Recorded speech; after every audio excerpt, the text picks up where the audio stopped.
Ahlan wa sahlan.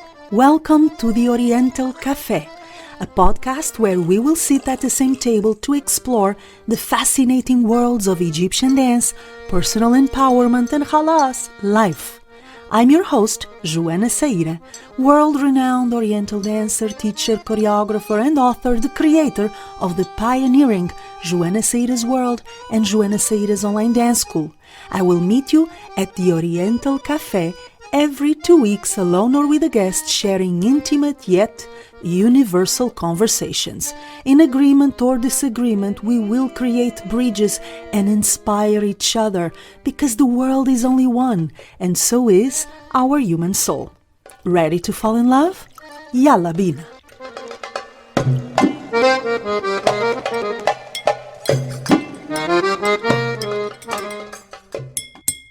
Let's go. Welcome everyone to a new episode of the Oriental Café podcast. I have Ustaz Tamer Yehia Aziz with us. I have heard about your name so many times amongst my students. I often wondered if we met in Cairo while I was working in Egypt. I don't remember, and I apologize in advance. Have we met personally, perhaps with Mr. Mahmoud? That was my question running to my mind long time. Yes, of course, because I watched a lot of episodes from you, and unfortunately, I think we didn't met. During the revolution, I came back to Egypt. You came to back. Cairo. Why did you? Why? Yes. Okay, so let's start there. Why did you come back to Egypt exactly at this point, which was a hard point in Egypt? The economy was, chaos. A lot of works like entertainment, dancing, music were stopped. Why did you come back, yani, exactly at this critical point? This is just curiosity, pure curiosity. Okay, before I tell you, or before I answer you, I have to tell you something very special and very nice. I think this is first time you will hear it. All the time I say hi, hi, hi, Joanna, hi, Tamer, hi, anyone. I all the time say, or all the time using this word, hi. Of course, you know it in English, what does it mean, but you don't know what does it mean in Arabic, I'm sorry, in Egyptian way. Hi means ahlan in ancient Egyptian style.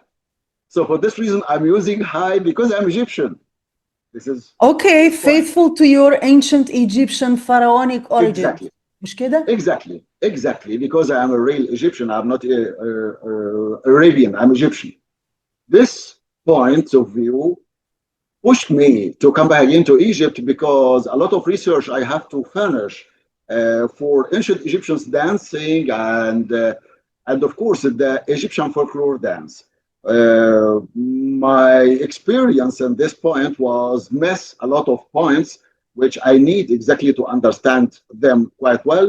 On the other hand, the Academy of Arts here in Egypt asked me for a lot of research I have to finish. Yes, also for this reason I came back again to Egypt. ماشي. خلاص. Yeah. I was curious because I went through the revolution there. I was still living in Zamalek, very close from Midan Tahrir. So Ah, I lived everything, step by step. I was working the previous night. The day after, my life changed completely. of So course, of course. I'm always curious to know why would someone come back at a difficult time, but now I understand that. Now, we are Yeah. going to go back a little bit because I want our listeners to get to know you a bit more. You are a teacher, you are a dancer. I know your beautiful wife is a dancer too and a teacher too, مش كده؟ Yes, Madame yes, exactly, Hoda? Hoda. Yes, Hoda Yeah? Ibrahim. Yes. Okay, so Correct. let's go back to your education, Yes, okay? please. And Yes, I'm please. I'm going to read so that I don't fail anything. You have a PhD in philosophy of arts, which I Yes. found very interesting, from the High Institute of Folk Arts in Egypt, and you are specialized in Egyptian folklore, Funun Shabeya, and Oriental dance, Raqs Sharqi. My first question goes directly into your education. Yes. What does the philosophy of art mean? Because I have heard the term philosophy, of course, And I have heard the term art, but I had never heard those two concepts coming together. And I'm very interested. What does it mean? What have you studied exactly? Okay, great. Let me explain something very important for all of us, which it is exactly what you said. فنون شعبية. فنون شعبية, it means the whole folklore arts belongs to the people, any type, any community, or whatever they are, including, of course, the dancing. I mean, folkloric dance. For this reason, sometimes I believe that you heard about Funun Shabiya, which it means in Egypt, which it means sometimes the Egyptians use it as dancing or for dancing, especially folkloric dance. Actually, it is a little bit not correct, because dancing is part or branch inside the Funun Shabiya. Funun Shabiya, it means exactly folkloric arts, the complete arts. This is number one. Reda Troop, or yes, let me start from the beginning. Reda Troop in the beginning were using this term as it is like that until Mahmoud Reda changed it to be exactly theatrical folkloric art. Then all Egyptians began to use it, but inside our community, dancing arts. But still some of us using the same old term, which it is, as you said, Funun Shabiya. This is number one. Number two, my study. Let me start now answering you. The problem is we haven't any specialist, really specialist in dancing. That was in my mind from the beginning. For this reason, I found that I have to understand it quite well. What are we doing on stage? If it is exactly the correct a type of folklore dancing or whatever it is. Suddenly I found that I have to study anthropology, actually, to let me understand the community who I want to study their dancing, understand them quite well, their life, their style, their everything related to them. So for this reason, I found that I have to study this anthropology. Then it was my diploma in the Academy of Arts, of course. Then my PhD was about folkloric arts, exactly again, but especially in dancing. I mean, folkloric dance. It helped me a lot to understand what are we doing, of course, or let me say what I did with Reda Troop and what I did, or what I'm doing, what I'm performing on a stage. My PhD was a little bit complex because I use a new type of science, we can say like that, which it is kinesiology. The kinesiology, it means actually the movements or the motion performance, what are we doing through our life, and of course on a stage, I mean art. It helped me a lot to understand actually again what are we doing on a stage, of course, but what beyond our dance steps. Suddenly I found that it is type of philosophy, because sometimes I'm doing something for my community. They understand it quite well, but others not. It's type of way I'm explaining myself to the others through dancing, and it is philosophy of life. In Egypt, we have two different branches, either philosophy as a philosophy or art as a type of art. Actually, the philosophy of art is the highest level to understand what is the meaning of art. Actually, this is very quickly what was my study. Okay. Yeah. So let's press pause there because there is so much already in what you have shared. So let's go by points. Hopefully, I Yeah, will not forget anything I want to ask you. please. So I love the fact that you clarified the term funun shabeya. Yes. Obviously, if we translate it literally, funun meaning arts, coming from Yes. fen, il fen. Yes. So that includes, obviously, if we really think about it clearly, different kinds Yes. of art, Yes. amongst them dance, but not the only one. And by the Yes. way, that's so much what Mahmoud Reda did when he brought characters, stories, habits, routines, rituals, all the life surrounding the folkloric dance to the stage. That's Yes. Funun Shabeya. It's not just the dance, it's a way of life. It's the art crafts. It's the way people dress. It's the way people create different forms of art. It's not strictly about dance. And I love that you clarified that. And for dancers who are listening, of course, Shabeya coming from Shab, so everything which comes from the people. Mazboot, I think that is important so that we go back to something I find particularly important, which is when you study the dance, you have to study the people. Yes. When you study the dance, you have to study the cultural context that gives Yes. birth and nurtures the dance. Otherwise, there is so much you will not understand, and your practice of the dance will suffer. Okay, Yes. so I really love that. And then you mentioned something Yes. which for me was shocking in the best possible way. And I'm pretty sure you are aware of this.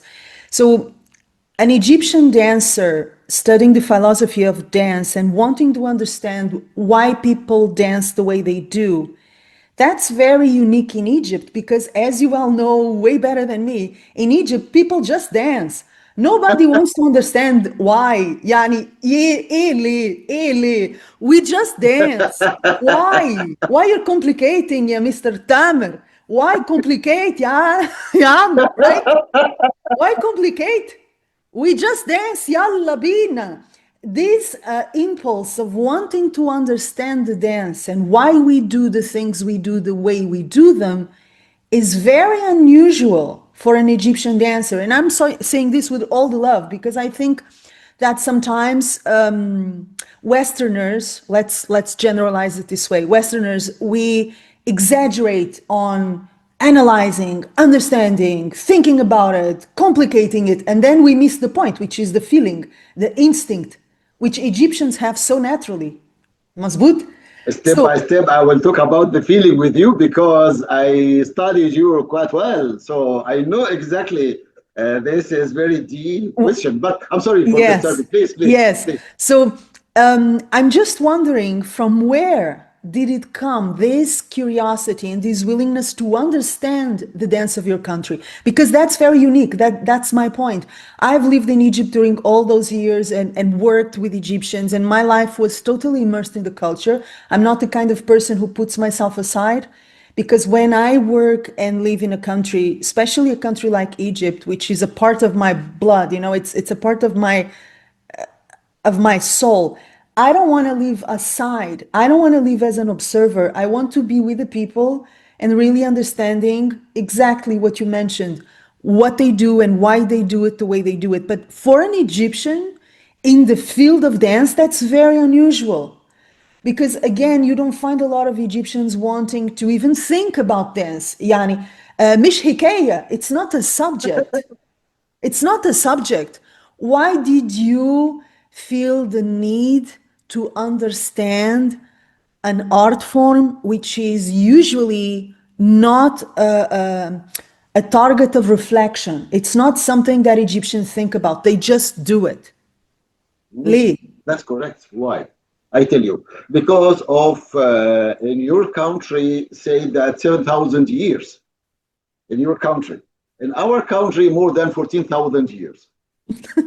This phenomenon, this A phenomenon, small difference. A small yes, difference. it's very Yani. different. Yes. Yeah. Yeah. Yes, that is because actually this type of motion performance, as we say in an ordinary way, in academic way, the kinetic performance, it is one of our phenomenon for a long time ago. Uh, we have it through our blood. If I go move, I move this way. If I do this, I do this by this way, like that, all the time. we do something looks like we are dancing. Actually, we are dancing. This is exactly the first point I have to clarify quite well. The second point is we understand each other by some type of gestures and postures quite well or faster than talking. This is the second point. Later we go through this because of you. Because of you again, you touched some of these points. I heard your episodes and some of I watched also some of your classes. You was talking about this point later, step by step. We're going to talk about that. Anyway, Egyptians love very much do the movements by style. Every community around the world do the same, but in Egypt we have our special way of movements. That is because of our weather, the climate, the tradition, the beliefs, and our geographical area. It is very important, all these points actually, which helped us or which influenced us to do what are we doing. For this reason, we love dancing, even if we see that we don't dance or we hate dancing. But from the other side, we love dancing very much. Give me one wedding party, a normal wedding party. I'm not talking about what are we doing nowadays or what we are facing nowadays. Give me one wedding party without dancing. You will not find. That is because dancing means, or this type of performance means exactly I'm happy. I want to show you how happy I am, or the time the fun time, the funny time, the wonderful time we live in. For this reason, we are dancing all the time, and this dance running inside our blood, if we say, or running with our blood, if we say this word. It helped us a lot. Believe it or not, the contribution map of dancing in Egypt, it is about 12 sectors. Each sector has its own type of dancing. It is fantastic, of course. For this reason, we grew up generation by generation, love dancing very much, even in our normal life. You got the point? Yes, it's a cultural habit as well, right? Because, you know, Shabil? when you're in Egypt, there is dance everywhere. Now less. Things are changing. Things are changing. When I left in 2012, I already felt there was a change, even in the work, because of religious conservatism and stuff like that. Dancers were not being hired as much for weddings. They were being replaced by DJs, by singers. I mean, they come and go, by the way. These trends come and go. Yani, having Raqs Sharqi fashionable comes and goes. Sometimes it is, sometimes it's not, sometimes it's not in good taste, sometimes it's in good taste. Yani, I think it will eventually always change. But there is something I have observed. So, point number one, the tendency is, at least when you're in Egypt, to see dance and music everywhere. So, when you grow up watching dance on the television, in the movies, at Ah, your home, at parties, at weddings, I mean, there is a high probability that you are going to grow up to be an adult who likes to dance. As you life, our mentioned, life. yeah, it's life, of course. And as you mentioned, even if a side of your brain says, "Aib, yani haram, I shouldn't be doing this. Raqs Sharqi mish, yani, it's not mish muhtaram, it's not respectable." But in your heart, you know you love it. In your heart, you know this Ah, is yes. from the soul. So there is a kind of a division. I tell you why. Yeah. Okay? I tell you why. That, sorry, Yes. let me just complete what I Yes, was, please. Yes, because I'm please. afraid I will forget. So this is No, no, number no, no. one. Take your time, please. Number two, about what you said, which I think was interesting, has to do with this connection between regular life and dance.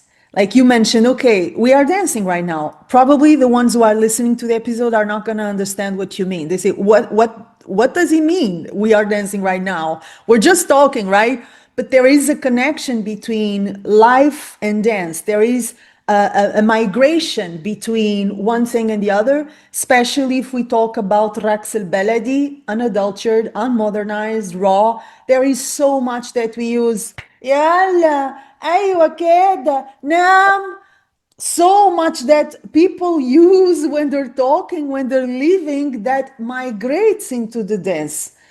And I really love that connection between life and dance, the fact there is no separation in Egyptian dance specifically. So if we go to classical ballet, for instance, which is a very Western tradition, there is a separation. There is a clear separation in our heads and in our bodies. This is classical ballet. This is the format. This is the language. And that now I'm going to live my regular life. But Egyptian dance is life. Of course, of course. You opened the main door for fantastic, fascinating points. I will tell you about them step by step.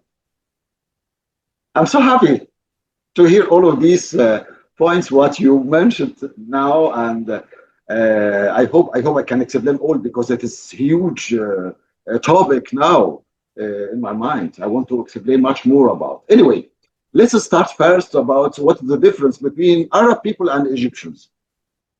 We love dancing because it is in our blood and it comes from our religious.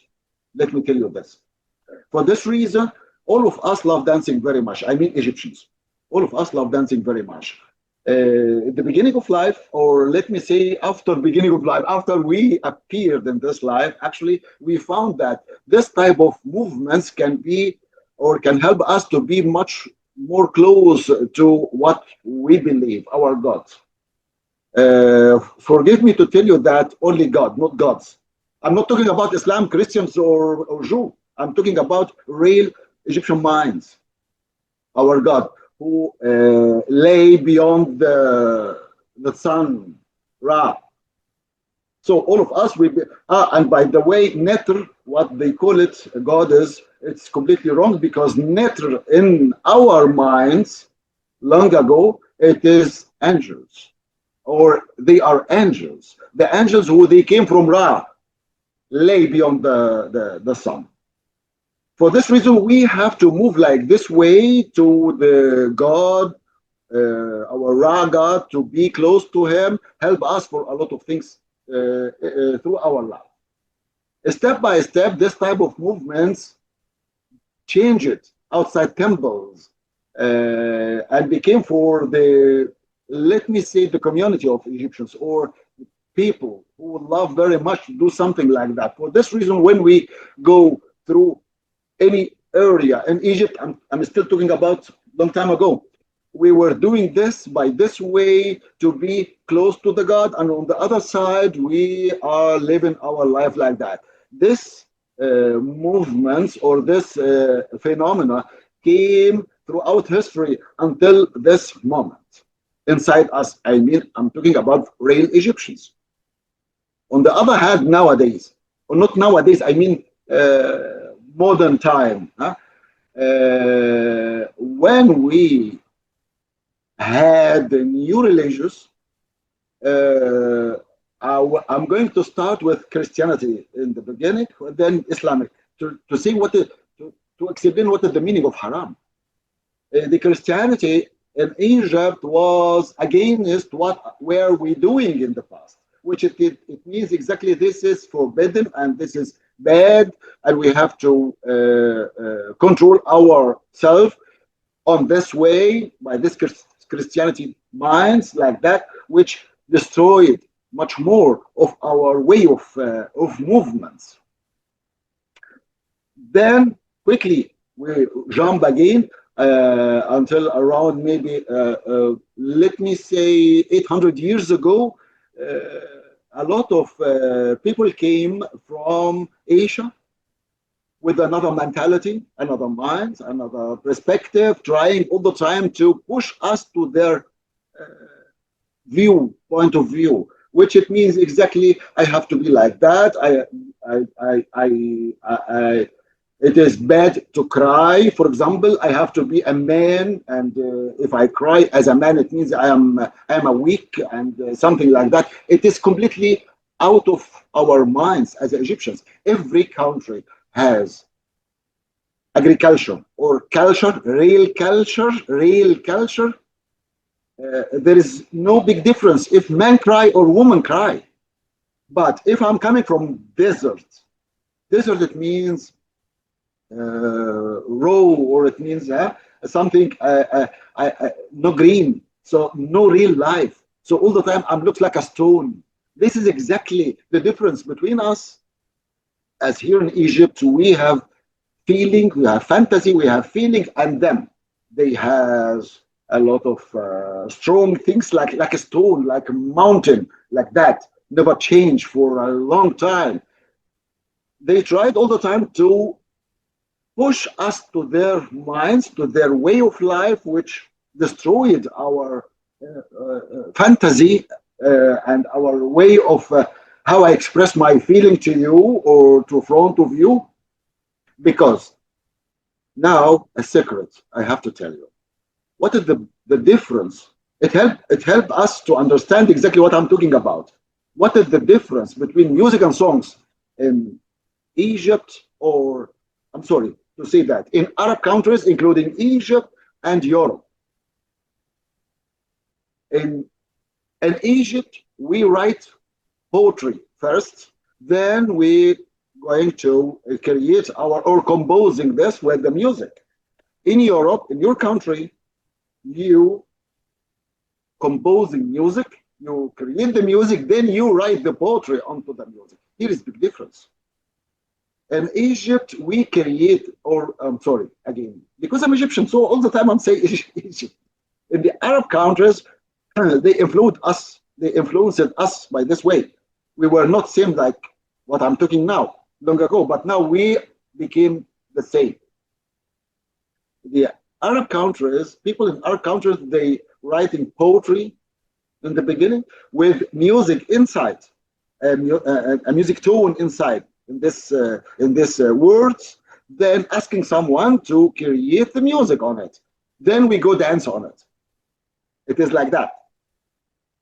In Europe, of course, vice versa, as I told you. Here is the big difference. For this reason, we understand the music by words, not by the music itself. Big difference. In Egypt, we were the same as Europe long ago, before religions. I mean, the main three religions, what we know now. We were using the same, or our minds were the same. I create the music, then I go look for the wonderful words, which I will write it later, and then use it as a song. It was like that. This is exactly, let us feel the movements, how I move with the music, because music, it is type of tone, and this tone created the universe. Uh, Universe or the cosmos appeared because of the tone parallel with light. A little bit complex, maybe, but No, imagine. no, I'm following. Yeah, it's happened like that. The Big Bang happened like this way, which created all shapes on our land. Let me say, I'm not talking about land as land, I'm talking about the earth as land. That is exactly what was inside our minds, what was inside our feeling, which helped us to be dancing like this. Suddenly, those people came to us, tried to change our minds by their way, which it is exactly everything around us looks like lifeless, mountains, stones, sands, something like that. But on the other hand, they writing the poetry for love and feeling and which looks like they are liars, like that.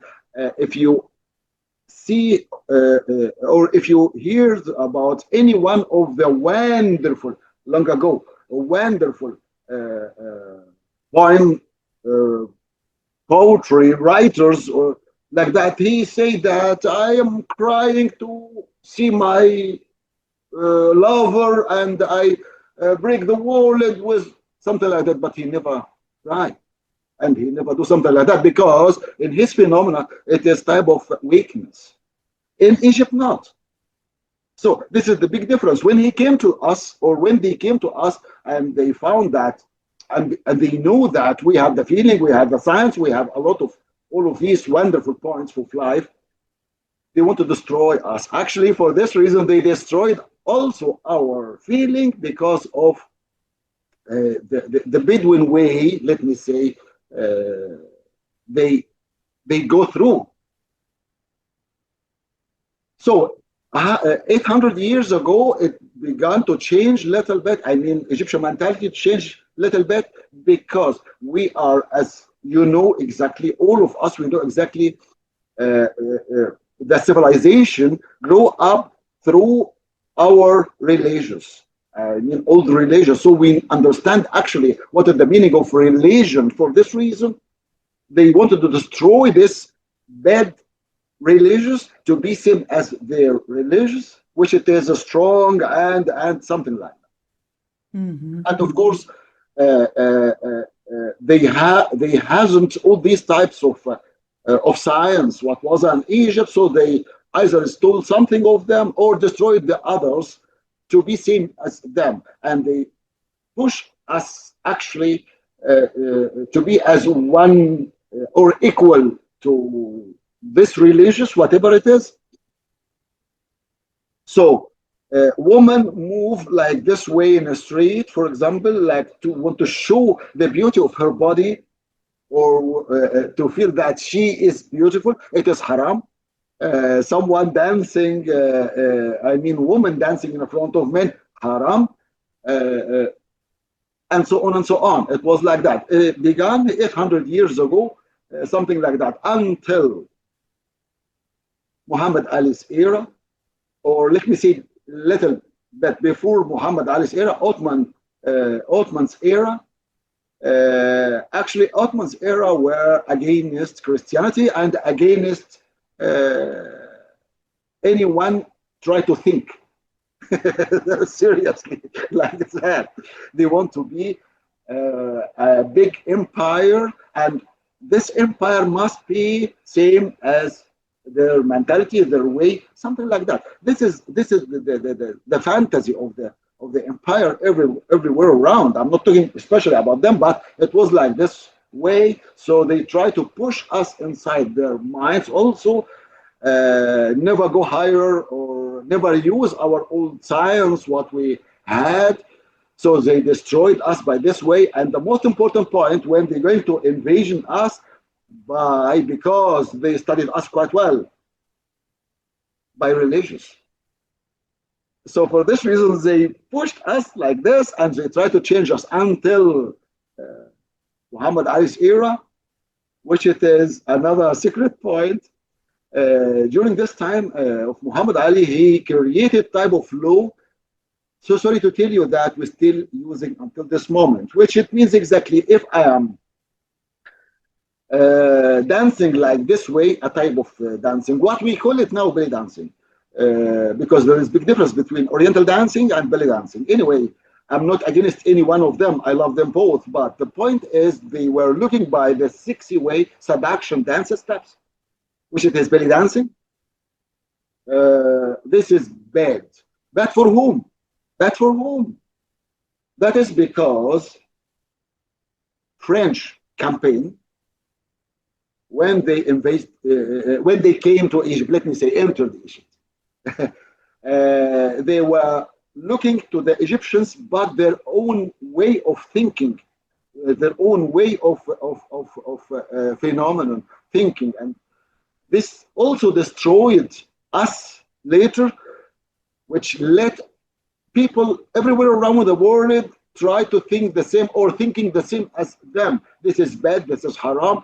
By the way, they wrote a lot of wrong points against Gawazi, completely wrong, which led people later think that Gawazi, they are bad, they are haram, they are forbidden, they did something wrong, or they did something very bad. All these points coming to Muhammad Ali's era, those people in this time, the people who were writing all of these points in the end were against dancing, especially women's dancing. But on the other hand, if you look at the wealthy people's life inside their palaces, immediately you're going to find Jawari, which nobody touched this or touching this community quite well. I made a lot of research onto them. Immediately you will find that they were using both the Oriental dancing and belly dancing. So why they use it for the wealthy people and refuse the ordinary people to use it and let them all the time think that it is bad? So it is strange for me. So during this time, Muhammad Ali's era, he created all of these low points against dancing, especially women's dancing,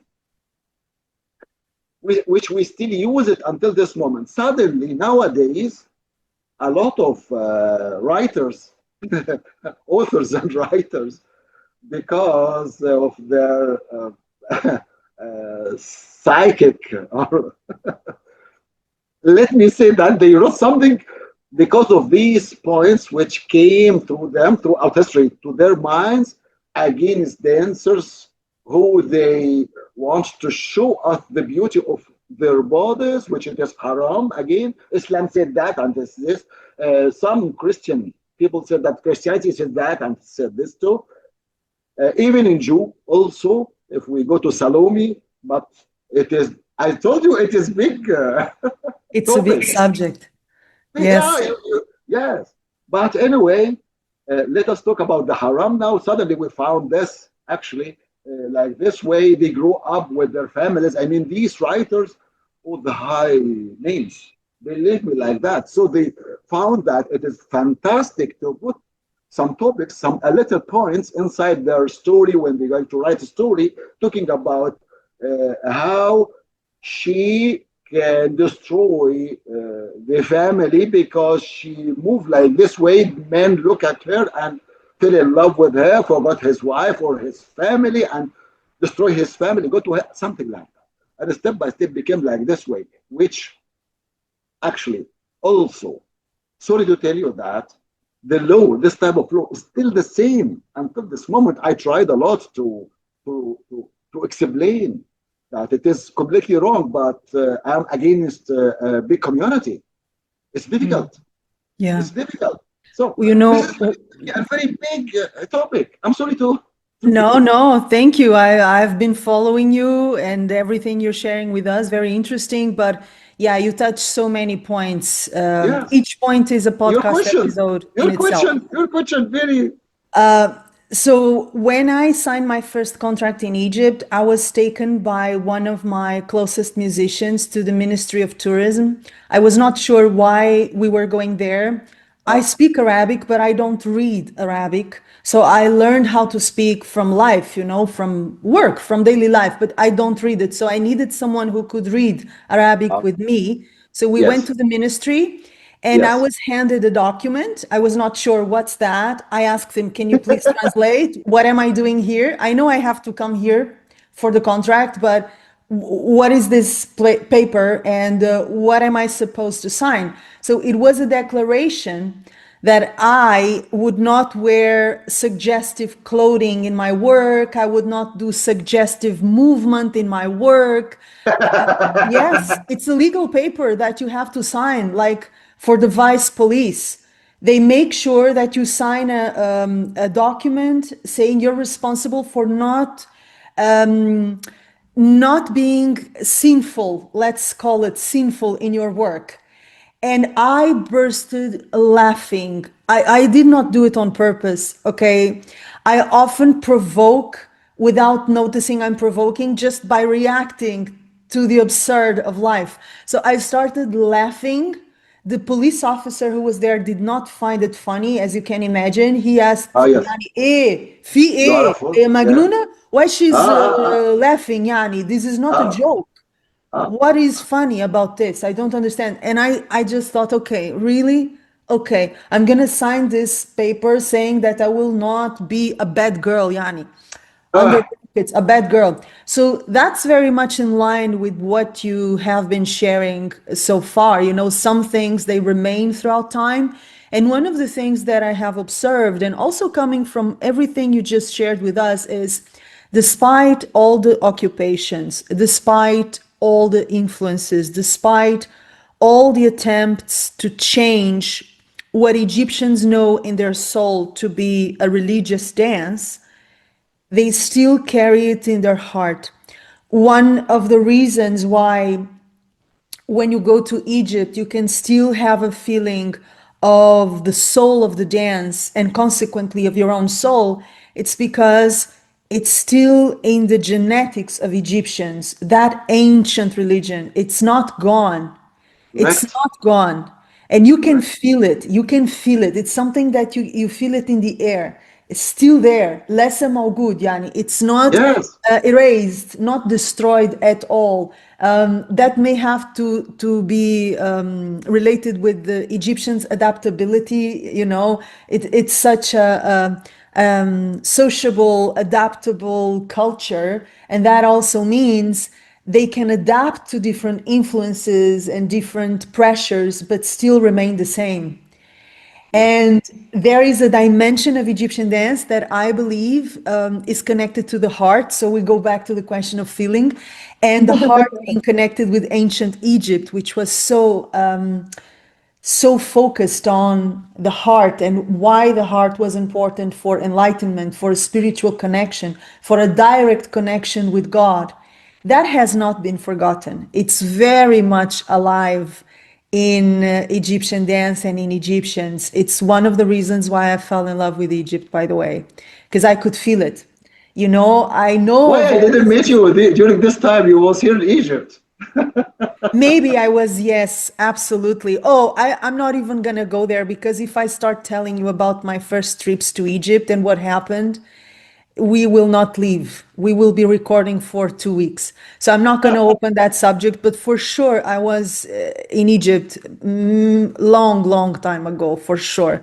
So I can recognize that energy still, you know. I know about it. I know what it is. I'm very aware. Now, you mentioned the Jawari. This was not in my plan to ask you, but I find it interesting because, as you mentioned, nobody talks about it. And I think that might be relevant. So, who were the Jawari? Can you tell us a little bit more about that, please? A type of dance, I'm sorry, a type of uh, young girls and boys. Let me tell you something like this because it is a community collecting them from many countries around the world for wealthy people.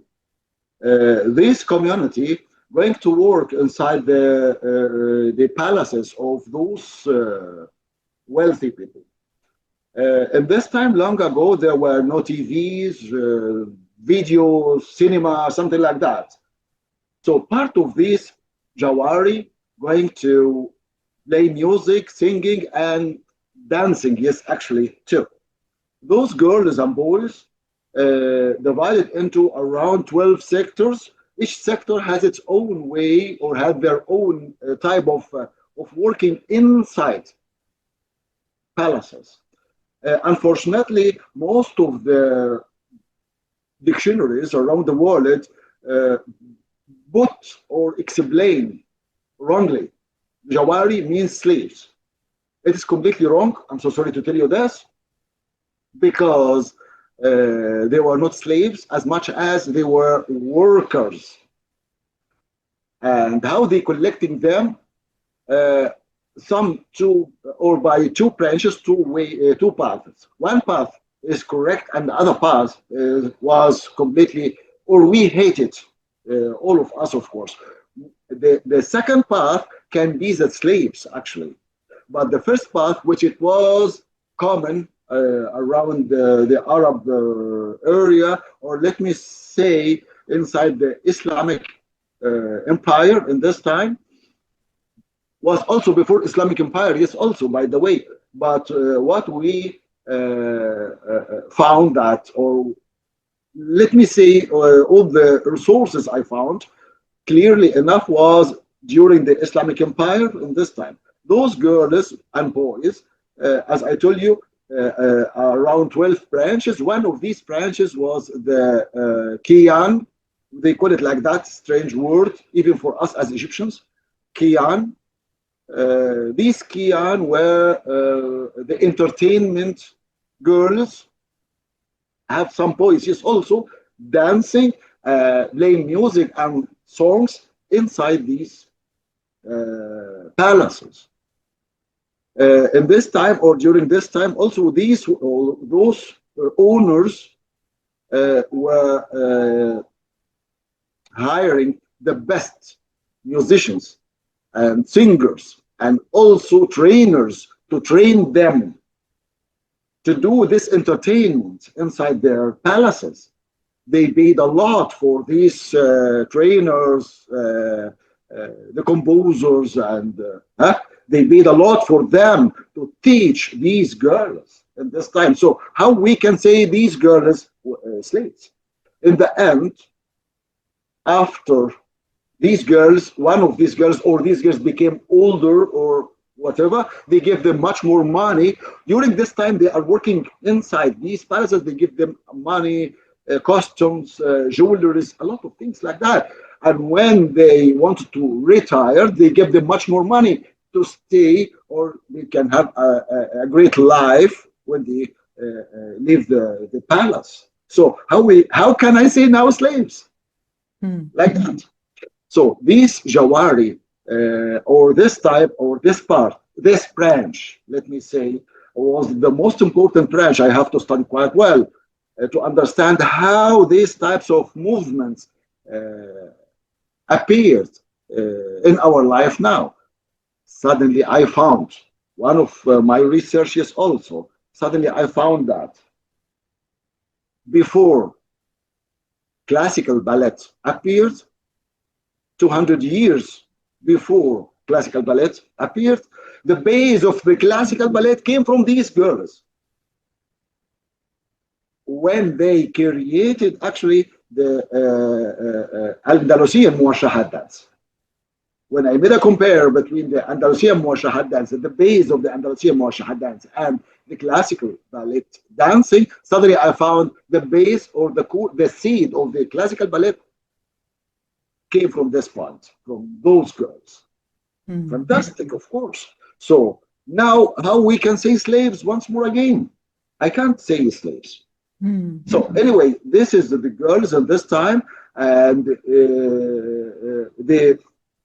the girls who collected from the Orient areas, I mean Orient countries, they were the core, again, the core of the Oriental dancing later, which went to appear later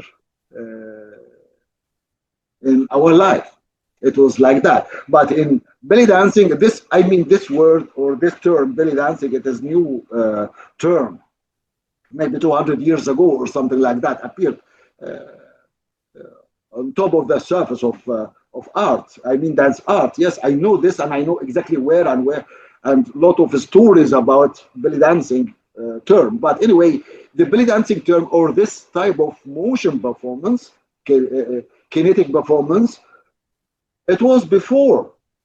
But someone, whatever he is, I'm not talking about the story now. If you want to know the story, I can tell you, but I'm not talking about it is appeared under this term, or this term appeared to let us understand what are we doing. I mean, this type of movements, what we call it now, belly dancing. It's okay, no problem in this, but this type of movements, a lot of sources talk about it, or about the dancers who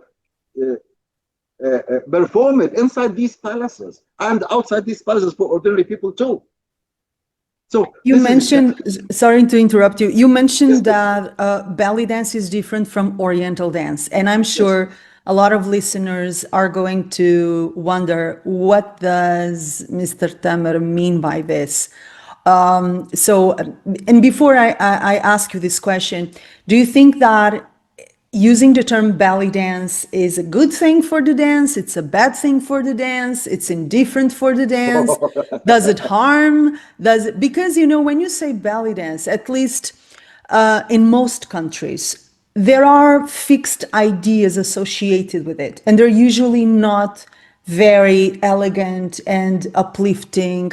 They're usually ideas of kind of an exotic, sexy, kind of almost a striptease kind of dance. It's not, I've been asked questions that would turn your head around. I mean, not recently, but when I started, people would ask me stuff like, is this safe for children? Ah, I go ah. like, oh, what? Oh, yes, yes. Eh? What? What? What? Say that again. So there are a lot of negative ideas associated with the term belly dance. So two questions for you. And again, I know these are big questions. I'm sorry, but I'm taking full advantage of your presence here. First, what is the difference between belly dance and Oriental dance, as you mentioned? And then, is it a good thing to use the term belly dance, or should we replace it by another term? And if so, what term? Because this is Okay. a big discussion, and I've heard positions and perspectives from different angles. And I've been studying this dance and working on this dance for such a long time. Aside from my professional experience, my career, I'm an avid reader. I'm an avid researcher, so I'm not an ignorant. I know quite a bit about this. I may not know about many other things, but about Egyptian dance, I know something, and I have seen different people that I respect coming from completely different answers to these questions. So I'm curious to know, what is your position on this? Let's start with belly dance and Oriental dance. What distinguishes them? Okay. My position is in the middle. Let me ask you a question. What is the meaning of Raqs Sharqi? Dance of the Orient, or dance of Great. the East, Oriental Perfect. dance. Perfect. Did you hear in Egypt about Raqs al-Batn?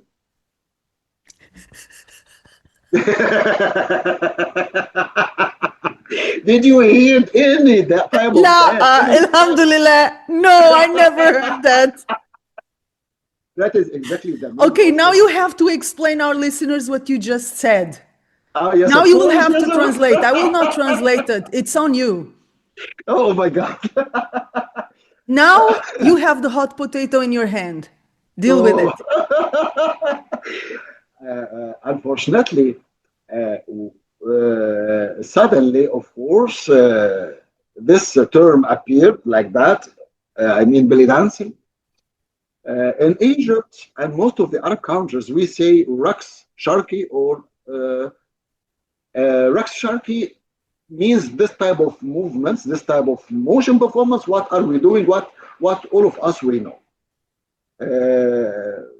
150 years ago, or no, maybe 200 years ago, around this term began to appear, belly dancing. What is belly dancing? Actually, belly dancing, it means belly, it means belly, my belly. And that's what you Okay? were saying, Raqs Button, just Ah, yes, explain. So, Mr. yes. Tamer was asking me if I ever heard in Egypt, in Arabic, dance of the stomach, yani, The dance of stomach, the belly. And of course, I laughed because that sounds really ridiculous. And of course, I haven't heard that in Egypt. we have it. Yes, we have it. Any type of even folkloric dance using this way like that. Of course, we have something I will explain to you step by step, but we haven't a special type of dancing belongs to only belly like that. So I can say, this is belly dance. We haven't.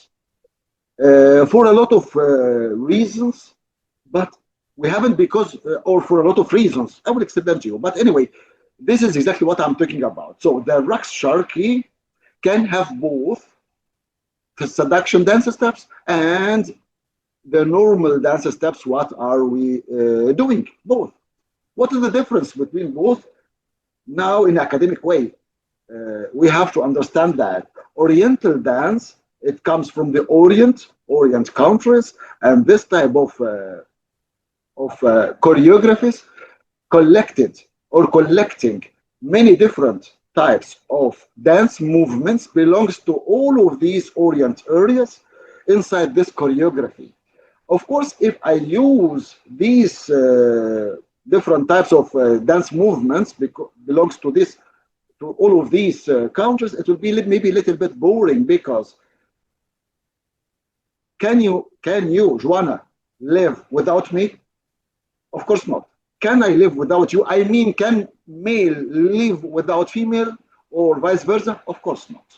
Both we are live together in this life. We're sharing this life together. So I have to show you, sorry to tell you, I have to show you my power, my strength, my power, and you have to show me the beauty of your body through your movements. So for this reason, Oriental dancing using some seduction dance steps, but much more of Oriental folkloric dance steps. On the other hand, belly dancing, belly is belly. And because of belly dancing like this way, I have to use much more seduction dance steps and little of folkloric dance steps. Here is the difference between both. Both complete each other.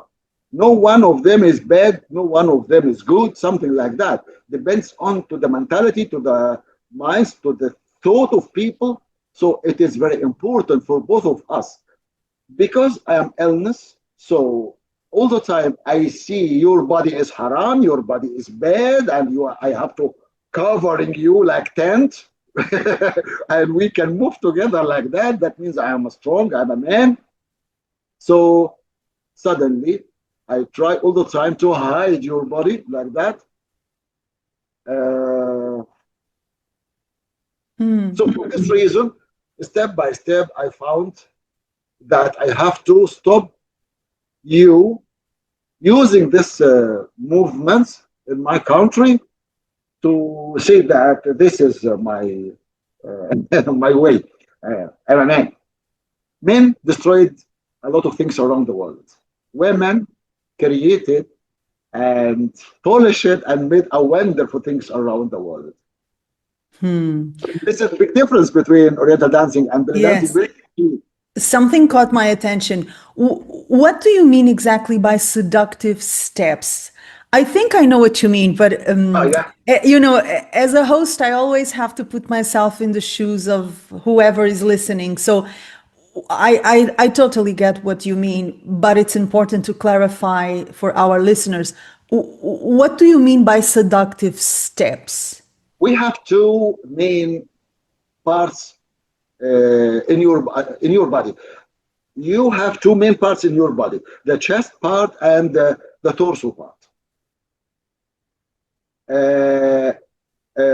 Throughout history, you will find immediately you are using both to attract me. The most important point is the chest part. When you it's forbidden in Egypt to use since 14,000 years or much more. Strange, little bit. But the torso, you can use very easy like that. I explained to you because now something very strange and fantastic when you understand quite well what I'm talking about. When you want to give something to your child, can you give it to him or her like that? Take it. Of course, she can take it or he can take it. But if you want to attract her, shake it like that. Hey, take this, take this. It is like that exactly. When you play shimmy, it means the beyond. What's beyond this type of movements? It means exactly you shaking this because I am your child. You're shaking this in front of me to let me exactly or to attract me exactly. So you're shaking your torso like this way to attract me through dancing. It is seductive.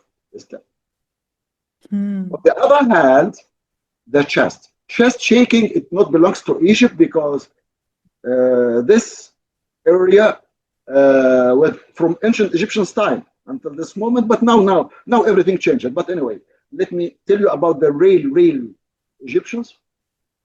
I never play with my chest because women never play with their chest because this chest belongs life. This chest gives breath to children. So I have to respect chest chest very much, and I have to be careful and take care of my chest as women. So for this reason, you will find a lot of statues long ago, women standing like that. That means I'm carrying my chest and take care of my chest. Even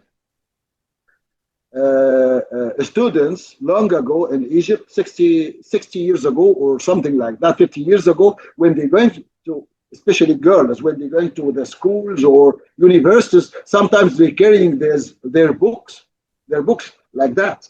Never carrying books like this or carrying something like that of books, but like this way, books like that, and she moved like this way. Why? Because she protecting her chest like that. This way of movements, I mean, chest shaking, came from Levant area, not from Egypt.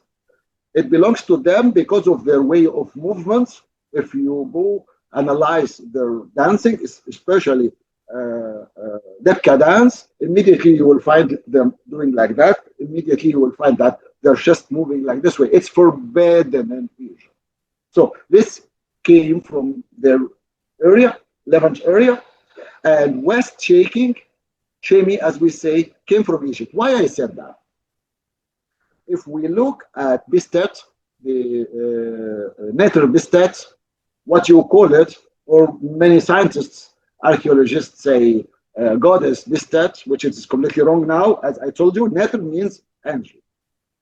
She came from the west of Egypt, west bank of Egypt. Anyway, in her feast, she has to move with her boat on the Nile River. And when she by the way, she is as written in many sources, she is a goddess of music and dancing. When she meets someone, a group of people on the any both bank sides of the Nile River, she has to stand up and play with a toy. I forgot the name of this toy now. It is common everywhere around the world, but I forgot the name of it in English. And she moving like that, very quickly like that. Suddenly, if you do something like this when you are stand up, I mean like that. I'm sorry, not like this, but like this, like this. Suddenly, you will find your body shaking, especially the torso part of your body because of the anatomy of your body as female. People who met her, saw her, they has to do the same. I mean, answering here with the same way, which it means exactly body shaking is the same as her, which it means shimmy again. So this way of movements came from Egypt. The origins of this movement from Egypt, and the origins of chest shaking from Levant area. These two parts exactly are very important parts, which actually means life because, as you understand, children and which we are using them much more in belly dancing. You got the point? So can we conclude that Oriental dance and belly dance are seductive? Belly dance. Belly dance is. Okay. Belly dance. Okay. But very important. I'm not against, very important. Yeah. I'm not going to open that discussion because, again, that would be a long discussion about the difference between seduction and sensual, which is Welcome to my something. world. Yeah, everything is when you open one door, it goes and goes because it's so wide. These are subjects that are very wide and I coming from believe a long time ago. Obviously, I love this idea that I don't think a lot of dancers have, that Oriental dance is a fusion dance. It's quintessentially Egyptian, but right. it has been added elements from the occupations that Egypt has suffered. So if we look at the history of Egypt, from pharaonic times, it has always been occupied by someone. Okay, it was very appetizing country. It's still very appetizing country, and naturally the dance collects elements like what you mentioned, the chest area being from the Levant, for instance. That's an influence. So we're already talking about a kind of a fusion there, right? But what I really want to ask you, above everything you have shared, is the term belly dance something that we should incorporate or discard or eliminate? I'm sorry to insist on this point because it's a hot topic. I have a very, I think, diplomatic position about this. I think that stuff that used to annoy me does not annoy me anymore. So I used to be very nervous when people called it belly dance, and oh, what you do is shaking, right? I could kill them. With time, you start not to pay too much attention, and you know what you do, and you know what it is, and you will understand that most people will always be ignorant about it, as I am ignorant about most subjects in life. So I don't expect people to know what to call it, but for the ones in the field, should they use the term belly dance? Is that an accurate term? Is that something that dignifies the dance, or simply it puts you in a category different from Oriental dance? Because I already understood how you distinguish one thing from the other. I think that's very clear.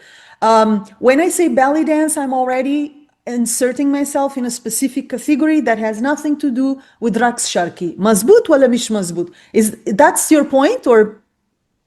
Not actually, because I can say that Raqs Sharqi is the most important term, which it is. I love to use it for both. Here in Egypt, we are used it for both, by the way, and I love this way. But I know that sometimes we need to be more specified in one point like that.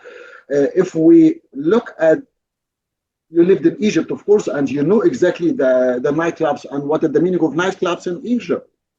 All the areas who offer much more alcoholic drinking and something like that. People, if they are dancing, or I mean dancers who are dancing in these areas, they never use Oriental dance as the meaning of it is, as much as they are using belly dancing. So for this reason, the belly dancing has its own place. And of course, during your stay in Egypt, also, if you see or remember again wedding parties, you will never see belly dancing in wedding parties, but Oriental dancing in wedding parties. So there is big difference. So each area has its own type of dance movement, which we have to respect all. Context.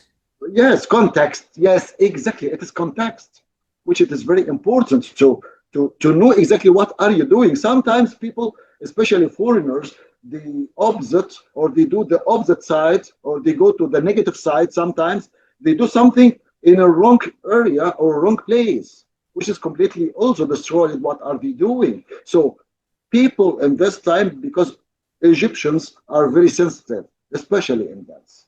As I told you, we are very sensitive in dance, and we destroyed one type of dance. I will explain to you now. In the Arab countries, we destroyed it. But anyway, because we are sensitive and we are analyzing very fast the dancer in front of us, especially if she is foreigner, and all the time we're looking for the wrong point or the wrong movement she is doing to laugh onto her. Of course, you know. Of course. Yes. That is because I told you, dance in our gene, dance in our blood. So for this reason, some of the Oriental dancers, or I'm sorry, some of the performers, foreigner performers, using the wrong type of dance, as you said, context, in a wrong area or wrong place, and they think that it is type of dance, it is dance, and finish, khalas, it is like that. What we destroyed, for example, in the Arab countries, a type of dance, a strange dance. Maybe you heard about it, or maybe you know it. I believe I will focus on it now, which it means exactly the Malaya dance. If you heard about the Malaya dance, not belongs to Egypt, but belongs to the Gulf area. 5 years ago, no, around maybe 8 years ago, here in the Academy of Arts, they wanted to write some points regarding these type of dances. I mean, to the belongs to the Arab people. And suddenly, I found that they didn't mention Malaya. I told them about it. This Malaya, it 1, 2, 3, 4. It is like that. And as you know now, I'm not against any seductive dance steps or seduction dance or whatever. I'm not against this. This type of art. I respect all. Suddenly, I found that they said, no, it is type of seductive dance steps. Why? I asked them. They said because women using this way of bending their bodies to the front like that, and they play with their hips like this way. We have sector in Egypt, men doing the same, performing the same. I told them this, and this area I discovered, and already I made a research on. This was one of my core, my master core, PH core, my master core. German, PH core. Huh? I discovered this area, which they said that there is no type of dance in this area, but suddenly they found I brought them this type of movements with this music too. I said to them that you judge this type of dance because of your mind, because of your phenomenon, because of your way of thinking, which is completely wrong. What French campaign did in Egypt long ago. I have to study those people to know exactly why they are doing like that, to understand exactly what type of movement it is and what is beyond, the meaning beyond this movement. This is very important. Like this way. For this reason, I cannot say that this belly dancing is bad. I don't want to use, or I say that this, again, this belly dance is good. I have to use. I have to know exactly what I am doing. The classical ballet, why classical ballet is in the top of dance movements now, or this type of art now. That is because those people who are involving in this type of movements, of this dance, try all the time to push this classical ballet to the top all the time. And what are we doing is we are imitating or imitating each other all the time, like parrots all the time, without studying what are we doing. So for this reason, our art, this type of art, became lower and lower and lower. On the other hand, everything related to the people, I mean to the folk, especially what you call it, and materialism. Sometimes we lose throughout history because no one wants to study it quite well and give it the shape and the way to let others understand. On the other hand, male and female all the time. There is big fight between male and female all the time. You are clever. Female are clever than me. I'm using my muscles all the time, and sometimes I let my mind, like that. I'm using my muscles all the time, and you are clever because all the time you are using your mind much more than your muscles. So for this reason, I'm trying all the time to control you and want you to do same as I want, as my imagination, without leave any open door to bring your creativity. Oriental dancing or belly dancing, whatever it is, this type of movements belongs to you, not belongs to me. By the way, this is the way you express yourself for me. Belly dancing means you attract me, and you have to attract me. And I have to show you how can I respect you, of course, and to save you, of course. It is like that. And you save me from the other hand, too. This is very important. So the belly dancing is very important. The most important point is we both destroyed this type of dance art because of no one tried until this moment to study it quite well. You got it? I got many points.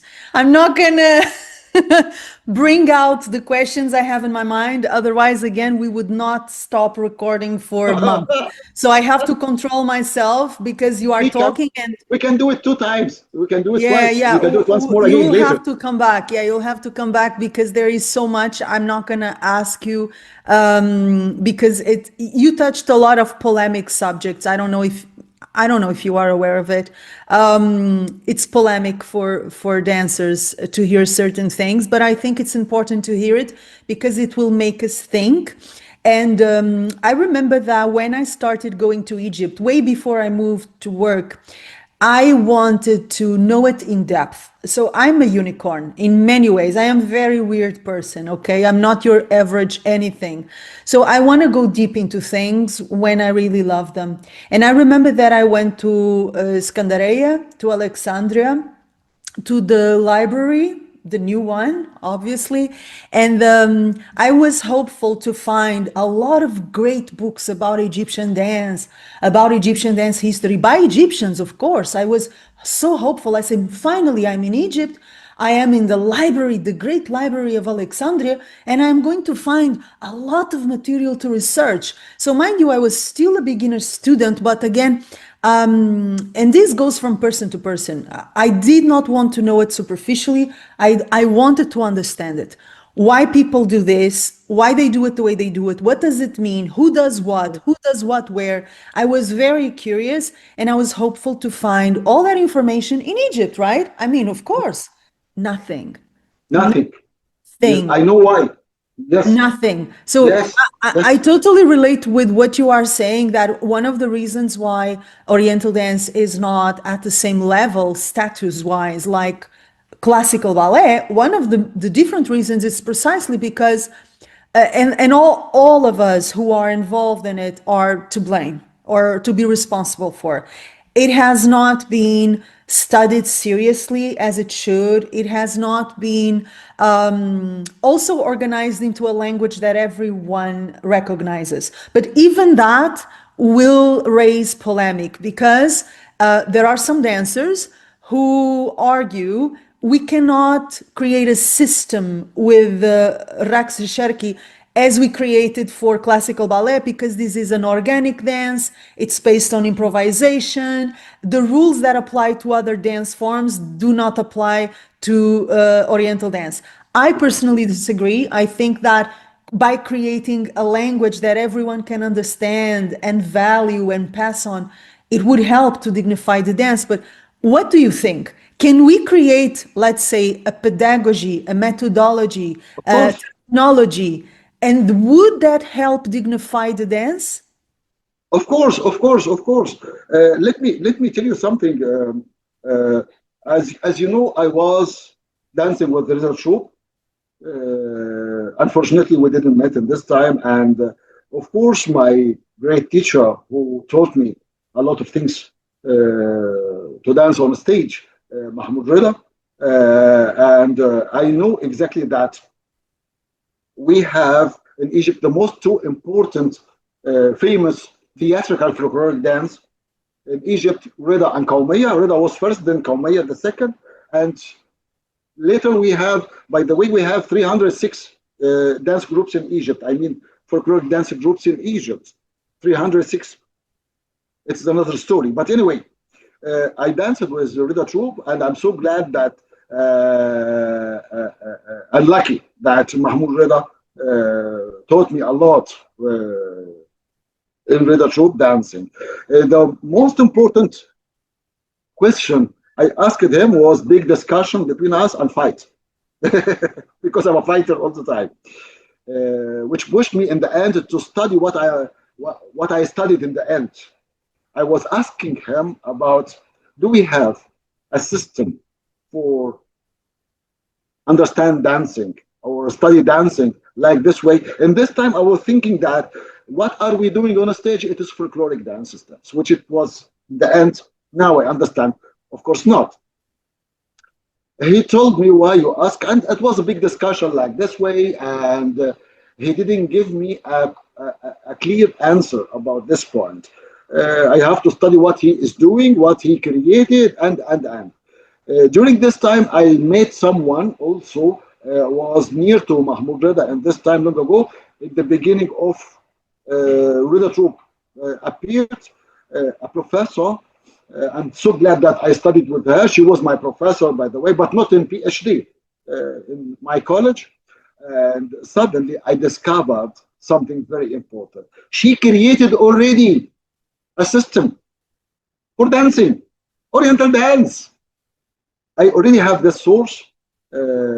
It's written, of course, and it's very easy to for me because I was dancer or I am a dancer. Of course, it's very easy for me to create it on a stage. I didn't use it until this moment as a class, but it is in my mind to do something like that one day.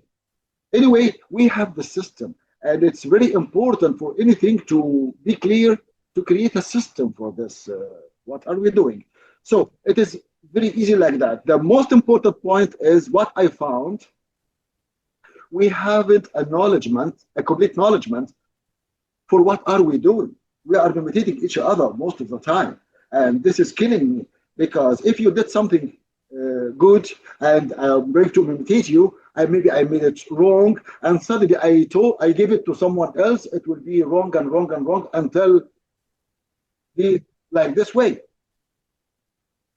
The big difference. I give you two secrets for you and for the listeners. I hope you like them. The first point is, what is the difference between the base dance, classical dance steps, ballet classical dance steps, and the Oriental dance steps? In base dance steps, I mean classical ballet classical dance steps. If you look at the base, this around 9, 14, that's because I studied, of course, yes, also ballet.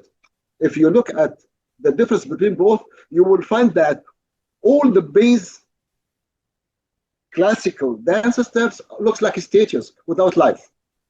Like number one, step number one, number two, number three, and so on like that. It is like this way.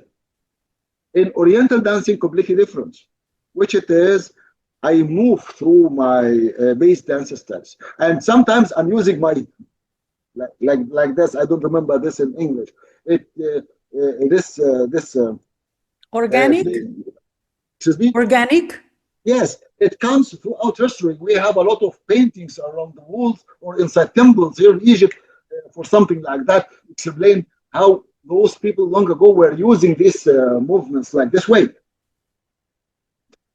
Immediately you will find that the 14 dance steps, 14 Oriental dance steps, all of them are doing with movements, with moving, with life. Here is the big difference between both.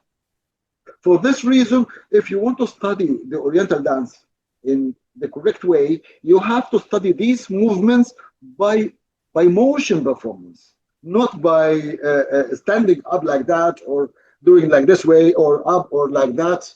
So we have to do it like this way to let to help us, to help our body, to help our soul understanding what are we doing. In ballet, I have to study the story. In Oriental dancing, there is a story, but the story of people. In ballet, the story of someone, not life. You got the point? Yes. Did you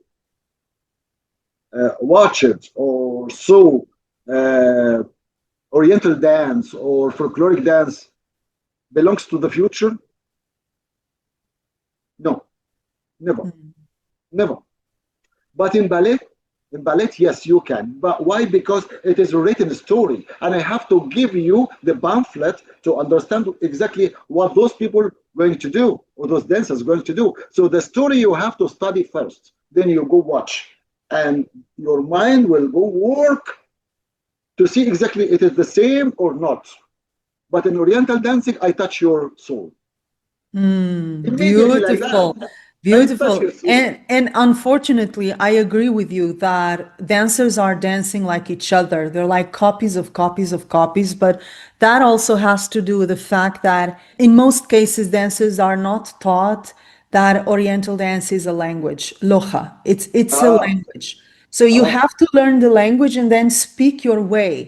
Bring the ah. words together your way Yes, with yes, your yani your feeling, your perspective, your sensibility, your creativity. You're not supposed to do it like your teacher or like the dancer you like. You're supposed exactly. to learn the language and then use the language to express your soul, period. But the problem is so many dancers today are learning mostly through festivals where they memorize choreographies. They don't learn Point the for language. Just closing the subject of why dancers are dancing like each other, it's so much about the way they're learning these days and the fact they are not learning with a system that shows them the language of Oriental dance, the vocabulary, and how to put it together in your own way, because that's ultimately what Oriental dance is asking you to do. It's an individual sort of self-expression. You're not supposed to look like anyone else but yourself.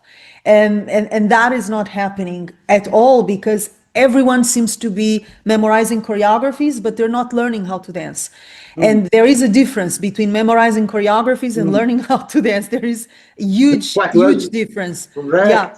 Correct. Before we jump into another subject, and you mentioned Mahmoud Reda, of course, I was privileged to have Mahmoud not only as my teacher, but as my best friend. And whenever I speak about Mahmoud, I always feel overwhelmed, with the emotion because he was always so kind and so generous to me. During all the years I performed and lived in Cairo, he was my family and, my closest person. And of course, everything I've learned from folklore, a lot from Oriental comes from him. And I'm always curious to know what is it that you learned from him and from the experience of having worked in the Reda troupe. If you could say one thing, and I know that's hard, it's a hard question, but if you could pin it down to one essential, important skill or value or information that you extracted from the experience of working with Mahmoud at the Reda troupe, what would that be? I will tell you something. I don't know if you got it with him or not, but I think if he didn't tell you directly, he will give it to you, or which it is, I have to respect myself on stage. It is very important. It is very important. Whatever I'm doing, I have to respect myself on stage. And I have to, this is the first sentence. The second, which is also very important, I have to control you as an audience sitting in front of me. This is also very important. These both points, he tried all the time to put it inside us. Some of us understood quite well, and others destroyed and felt. It is like that. So for this reason, same as you, I respect him very much, and I study a lot, a lot. Of course, there were a lot of, as I told you, fight between us, especially me, because I was asking too much, and he don't like, as you know exactly. He dislike all people are asking. He want people are dancing. I mean, the performers are Yeah. dancing and dancing and dancing and never ask. And for Yes, myself yes, now, yes. yes, Yeah, well, Mahmoud was not. No, easy like I that. have to be. I have to be very clear. I mean, he was exceptionally patient and generous with me.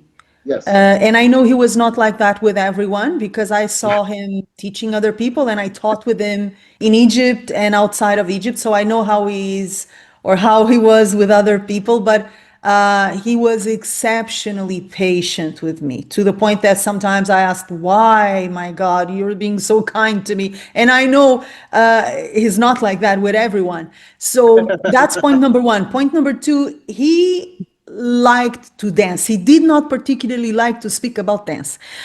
So everything that we are talking about, and I disagreed with Mahmoud many times as well. Okay, just to make it clear, we disagreed on many points. And that was one of the reasons why we loved each other so much. And we enjoyed talking to each other and learning from each other, because we were from completely different generations, completely different backgrounds. He respected my input, I respected his, and we disagreed often. But above all, he was the kind of dancer who likes to dance, period. He doesn't like to speak about the dance or to be asked about the dance. Yalla, let's go and let's do it. Oh, Let's not oh, talk about it. For someone like you or like myself who likes to understand, likes to yes, inquire, likes, yes. it's probably not the best person, because he will not have the patience to go for it, or even the interest. He will not have the interest to go for it. It's not interested. Okay, so I'm not surprised with what you're sharing. I am from the rare people or dancers. Mahmoud Reda gave them his book. I have his book. Yeah. And the dancers, I mean, here in Egypt, all of them, when they found this, they astonished, because how I got this book. I said, he gave me. I was asking too much, and I want to understand much more, and I want to study much more, and he wants me to dance much more, not So take this, read, go, like that. It was like Yes. Yes. that. Yes. Yes. Yes. We have been met later in some classes outside Egypt, inside Egypt, and we were talking together. Even I was visiting him in Kasr Nil, if you know exactly now, Yes. several times, and we were talking, sit together, maybe more than later. After I left the group, I left the group.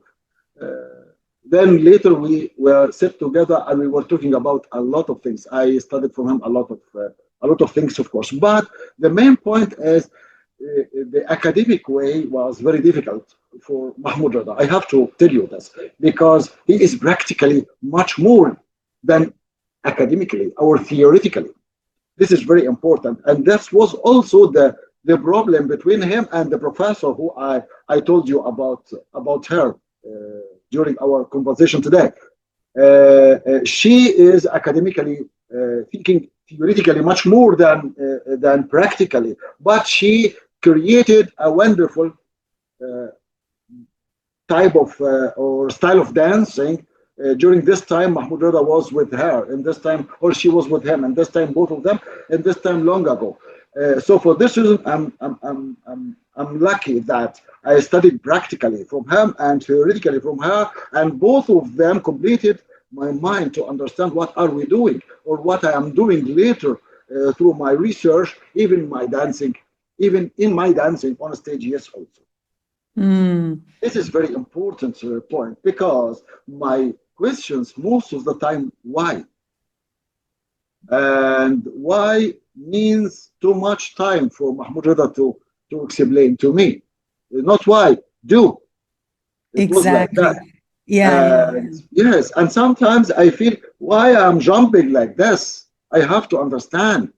It is very easy to do this and that, but why I am doing this? It was like this way. Uh, Actually, Mahmoud Reda collected wonderful, the main wonderful uh, folkloric dance, Egyptian folkloric dance from many Egyptian sectors, but not all, of course, because as I told you, uh, 12, 12 sectors, too much. But he chose some of these sectors. I don't know yet. I don't know until this moment if it was by luck or really, I have to tell you the truth. It was by luck for Mahmoud Reda or by studying. Really, I don't know. But he chooses these type of movements. Even he created something was not in life too. I can tell you these uh, choreographies too. And let us in the end feel that it is real. And let us love very much the folklore dance steps, or the folklore dance, what he created, the choreographies, what he created. Mahmoud Reda created a wonderful stamp, like ambassador uh, dance stamps for Egypt to the world. And then he spread it to the world. It is like that. So for this reason, he is the first. I have to say this. Of course, before Mahmoud Reda were another choreographers. Nelly Mazloum, for example, one of them. But Nelly Mazloum, she created wonderful types of choreographies. Yes, of course. Also, one of the main dancers with Reda Troupe was studying with Nelly in this time long ago. If you still remember him, Ahmed, his name is, I forgot his name now. Anyway, he created, I mean, Mahmoud Reda, he created wonderful, wonderful choreographies, dance choreographies. But my question now, why he didn't created more about the other sectors? I don't know. I don't know. But what he did is are amazing. I don't remember if ever had this conversation with him, but knowing him as I do, I am supposing that he chose the styles where there was more vocabulary to work with, more meat, more meat. Artistically speaking, we're talking about a stage language, as you well know. The Reda style that we now know, it's a mix between the raw material he collected all over Egypt and the language that he created. So there is a little bit of tap dance, there is a little bit of classical ballet, there is a little bit of contemporary dance. The Reda style is not pure folklore. Actually, this is one of the things that people say when they want to annoy me. What Mahmoud Reda does is not real folklore. Yes, it is, but it is a What? fusion. It is, yeah, if they want to annoy me, they say this because they know they're messing with the wrong person and saying the wrong thing to the wrong girl, okay?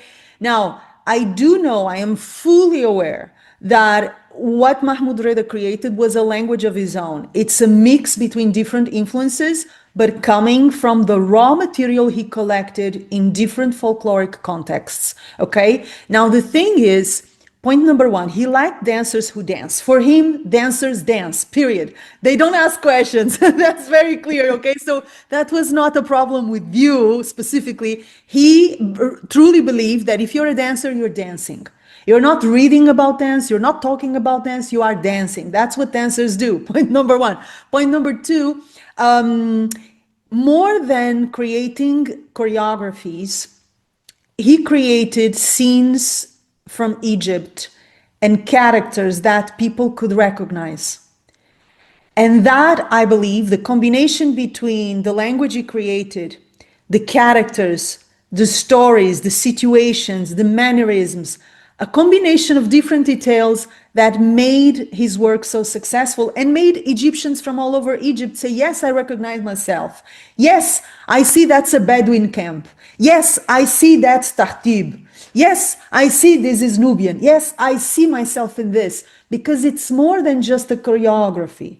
It's a mise en scène. It's a staging of a piece of life that people can recognize as their own. Obviously, only a creative genius could do that. I'm not going to go away without mentioning, and you also know this, Mahmoud was surrounded by very talented and helpful people. So obviously, what made the Reda troupe was not only Mahmoud Reda, Yani Ali Reda, very important, as a creative partner, his brother, one of his brothers, the father and mother of Farida Fahmi, later on the government, when they took the troop and limited it, but also allowed it to expand itself. I mean, the political situation at the time in Egypt, right? everything Egyptian was being valued and everything in Egypt was, Egyptians wanted to see Egyptian stuff. They wanted to know what are we made of. I mean, just like Kolthoum, for instance, these are artists that were a product of their time also, and how their time and the political situation at that point was supporting them. But that doesn't remove the genius and the vision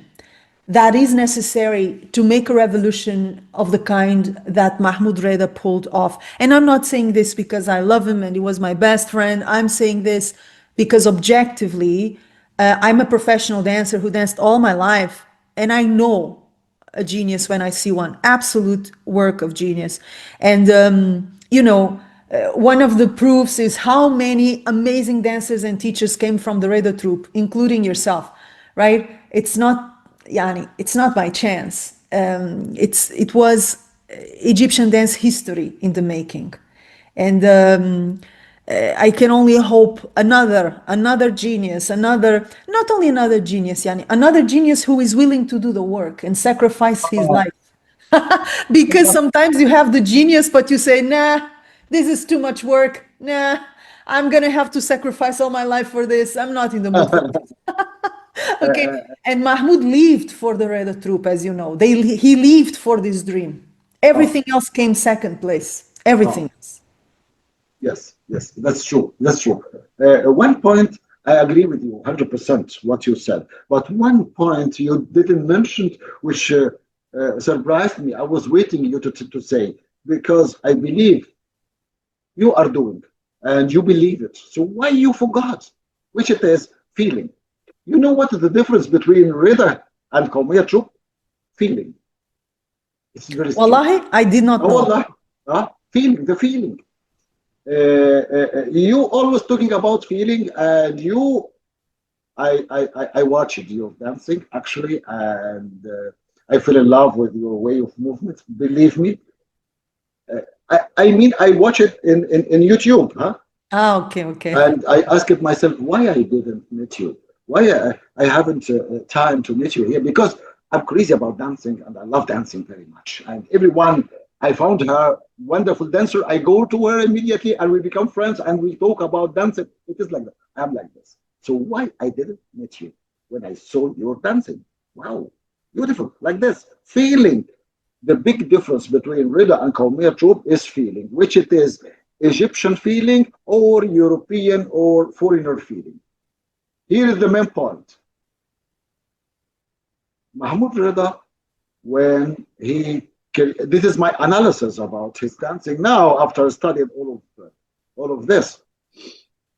I found that Mahmoud Reda, when he was creating his choreography, all the time the seed of Egyptian feeling inside him. So the movement coming or covering with this atmosphere of Egyptian feeling.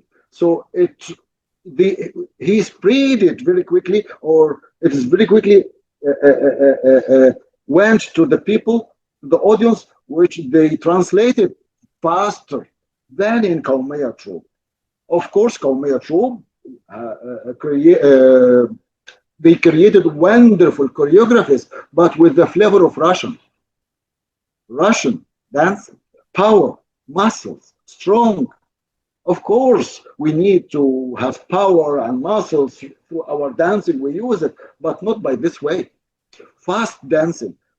The difference between dance in Egypt and the other countries is we are in the middle of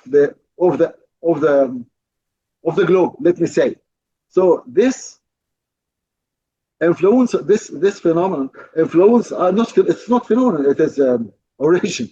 It's influenced us to be in a middle. Yes, also I'm not dancing so fast or too slow, so people can swallow our dance steps very fast. And because of our history, the dance step has feeling and has meaning.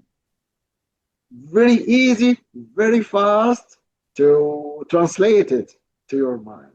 If it is fast, that means North Europe or Russia or whatever, North Asia or something like that. If it is slow, it will be deep Africa or whatever, something like this way. depends on the climate. This way of movements, Mahmoud Reda created his choreographies, by the way, without studying what I'm talking about. This is studying new study, by the way, now. And some of the theories belongs to me now. The Academy of Arts, they study it now. Anyway, this is the brilliance of what he did. So for this reason, his dancing and the way of his choreographies will still alive and will go through the future for a long time until someone in the future will do something new. It is like that. But he is the master of the masters. I have to say this. Absolutely. We went totally over time, and I'm not going to have the chance to ask you half of the questions I had planned, but two Oh, questions I do want to ask you today. So, one is a question I've been asked many times, and I've always promised people, okay, eventually I will record something about this, which is the difference between the Egyptian Oriental style, the Turkish, and the Lebanese. What wow. distinguishes these three styles? And then we are going to close with emotion in Egyptian dance, success. We are going to go there because you know it is important for me. I think it is more important now than ever because I see people moving faster and faster, doing a lot. Like there is such an overwhelming amount of tricks and Wow. tracks and kicks and cacks and ow, ow, ow, oh. And I have a heart attack just watching, really. I mean, too much, too much, too much. ما فيش وقت. There is no time for emotional connection to the music. There is no time for an emotional answer. There is no time. Everyone is so worried about being the best in the world, competitive, number one, aggressive, tense. As you mentioned, too much muscle, not enough heart. So before we go there, what are the main differences between the Egyptian Oriental style, the Turkish, and the Lebanese? Every one of them has their own dance style. But in Egypt, we dancing with feeling. This is number one, with emotion and feeling, much more than in dance Oriental. I mean, in Turkey, they Turkey. dancing with fire. They said something like this: dancing with fire.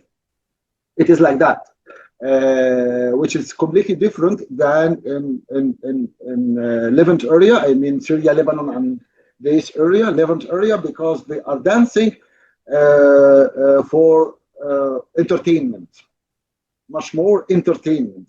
So sometimes and sometimes faster. Yes, also because of the climate, cold weather. When I'm dancing so fast, I'm moving to feel power in my body, to warm my body. So this is exactly what they are doing. So this is very quickly, because of the time, as you said, this is very quickly the difference between both. The problem or the main point is in Egypt, we are dancing with feeling or with emotion because we are in the middle. As I told you, there is no cold or no hot. We are in the middle. So for this reason, I have enough time to express myself to the others. It is the definition of the real definition of dancing. I'm dancing to express myself to the others, to let them understand who I am. And I have to be selfish, by the way, but just only on a stage, because I have to control you. I have to let this connection between me and you. I never lose the connection between A me bridge, a and the connection, a audience. link. Link. This link must be all the time. So I have to be selfish.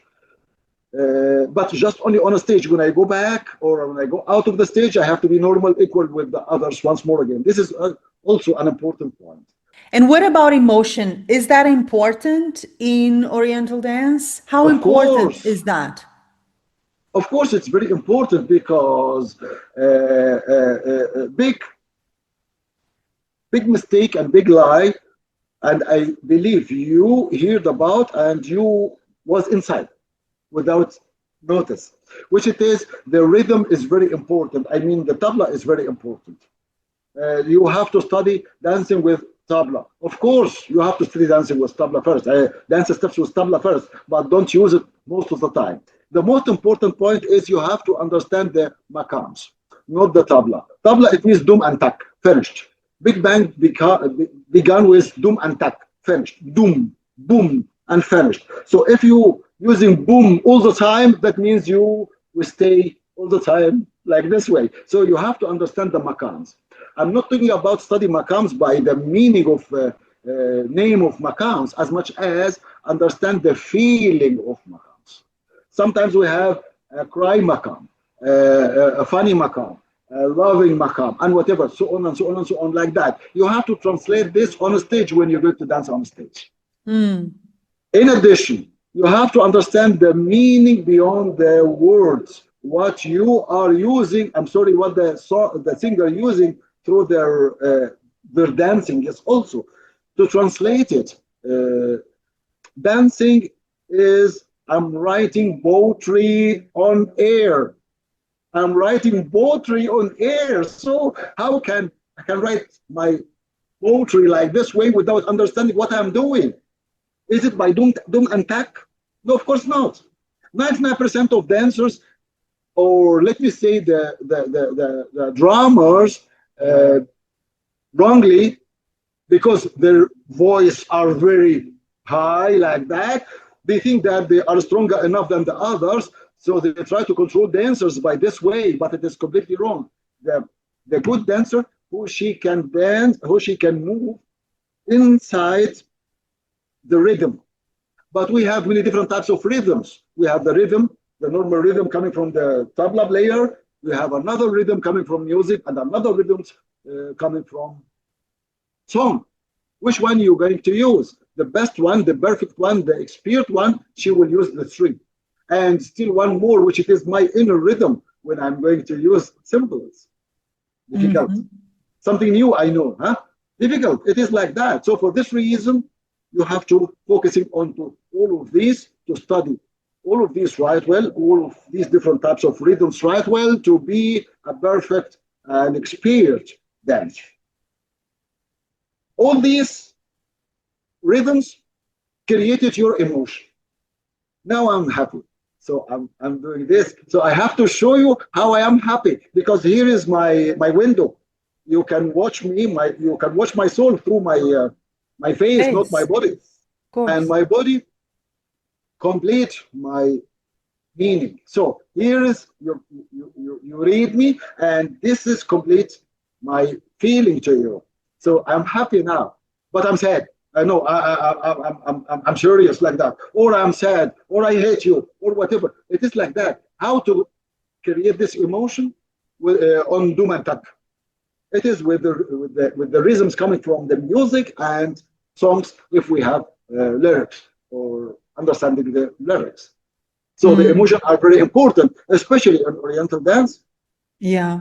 much more than the other type of dances, which is completely different again and give the Oriental dance the highest position than the ballet dancing because in ballet dancing I didn't use too much emotion like this way except in character ballet. But the classical ballet, not too much. Yeah, also because classical ballet, it's so painful, it's so physically demanding when you do it at a highest level. It's not easy to focus on emotion when you're suffering and trying to pull those turns and jumps off. It's really hard, if not impossible. Only the top ballet dancers can manage that. Otherwise, they're dealing with the physicality of it. Exactly. What I see in Oriental dance is a tendency to search for formulas.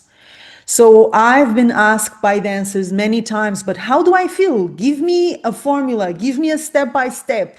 And of course, there is a lot that can be provided in terms of education, but there is a side of your emotional connection to the music and to the movement that nobody can teach you. You have to be a little bit more human, a little bit more Oh, open-hearted. wow. Nobody can teach you that. I mean, you're either doing it from within and saying, okay, I am going to make myself available and feel what I'm listening. It all starts with the music. And that's another problem is that we're not taught to listen. We're taught to become movement machines. and the movement machine is not a dancer, yeah, we are not taught to listen. And if I'm not listening, I'm not being emotionally triggered. There will Yes. be no emotion. There will be a mask, perhaps. That's not real emotion. So, for real emotion, instead of searching so desperately for a formula, tell me what to do, tell me what to do. What about being more human, guys? Just have you considered being a little bit more human? Maybe when we finish this meeting, you go to your wife and you say, يا هدى يا جميلة يا ملكة أنا بحبك. Of course, why not? مش كده? Because if I am not in contact with my heart, if I'm not used to feel life, how am I going to feel the music? Exactly. Suddenly, يعني it's a button that I switch on and off. Now I can feel it. Yes. Now I cannot feel it. Yes. لا. Open your heart a little bit more, so that the music enters the system and it moves the system. And Exactly. then you can see it in the face, you can see it in the energy that pours from you, you can see it in the choice of movements. Everything comes from a heart that is Yes. alive. Yes. Oh my Exactly. God. How wonderful. Yeah, Mr. Tamer. This is a big problem because we've been recording our podcast for now 2 hours and we're just Oh. starting. Oh my Oh. God. So we will Oh. have to do another episode for sure. We are going to close this one because I don't want to torture our listeners with way too long formats. And we are going to close with a ping pong. Okay, so I am going to ask you for a favorite something, and the challenge is for you to tell me the first thing that pops into your head. But before we do that, is there anything you would like to share with us about your work, about something that you want our listeners to know about? All these questions, what we used and much, or what I have from you, and all these answers and much more will be very soon, the end of this year, in my new book. It's an English book now, and it's already now in publishing house, finishing now. After it's finished, it will be with all of you and much more about it. Even in Mabruk. belly Mabruk. dancing too. I'm sorry, no, I'm sorry, belly dance too. I wrote it, or I finished it all in English, not in Arabic, because I need all of you to understand actually the main meaning and the real root of that. Raqs al-Baladi is my favorite subject in the whole world. So I you will love have to Baladi. come back to the podcast عشان أنا بلدي أصلا. Uh, أنا uh, بلدي. أنا بلدي. if you know the story of Baladi, the real story of Baladi, you will feel in love much more in Baladi. All of us in Egypt, we love Baladi, but many of us don't know why.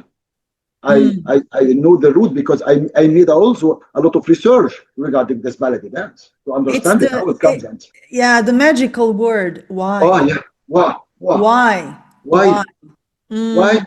To look, 2 points, two main points. The first point is to feel freedom. I mean, Egyptian women to feel freedom because it was a story, a bad story. So women wants to feel freedom. This is one point. Another point, to attract their men very quickly, to attract their men, to let their men stay at home.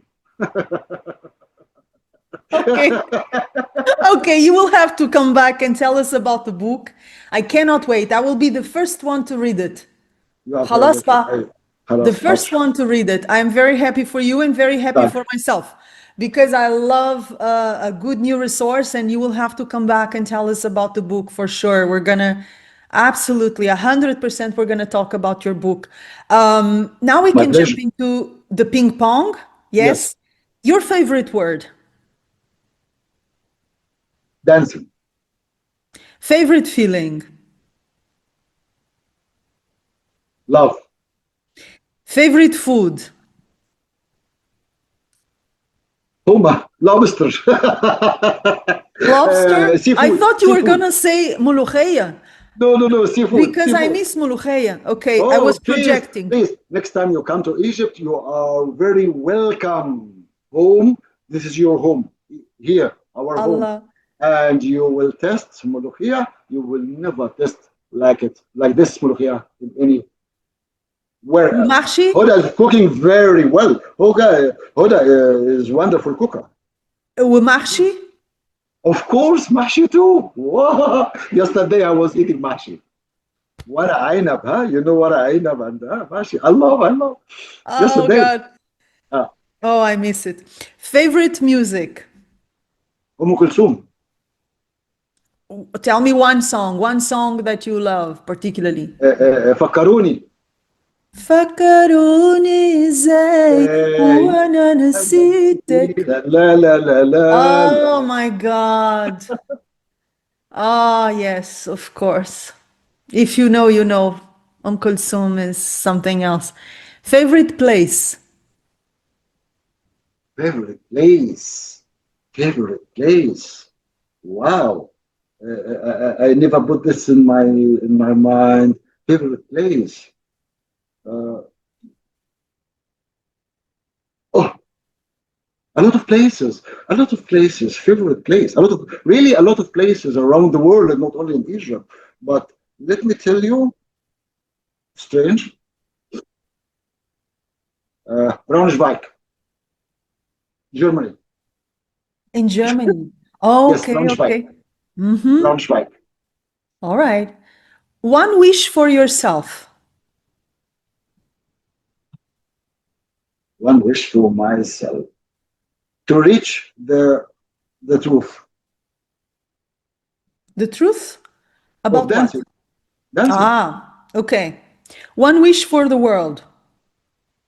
Peace, peace, please, peace. One thing we can all do to empower ourselves today. Respect each other, please. That's a good one. It's so basic, but very important, and Very important. it changes everything. Recommendations, books you recommend. Ah, They can be directly related to Oriental dance or not. I haven't any, I'm sorry to tell you that I haven't any real book can talk about dancing. I mean Oriental dancing or belly dancing or even folkloric dance yet. This is true around the world, not only in Egypt. A movie you recommend, a movie or a documentary. Interstellar. The movie is Interstellar. This movie is very important for me. I love it very much because they were moving on the time space, which it is very important. We are dancing on time space. So if we understand Yes. the time space, we can do a lot. You mean Interstellar with Sandra Bullock? Yes. No. Okay. No. No. No. No. No. Sandra Bullock. No. No. No. The other one. I'm sorry. The other one. Okay.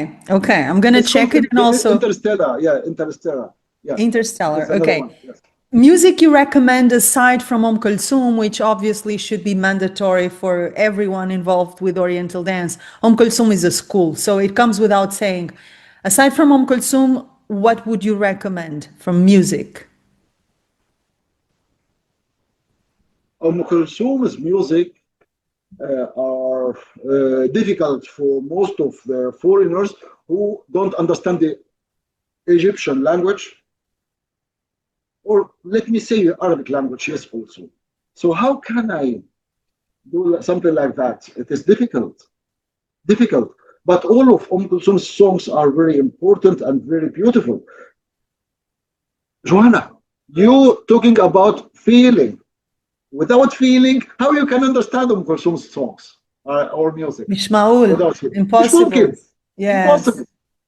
So all of Kulthum's music, uh, wonderful, and songs are wonderful. The problem is feeling. You have to study feeling.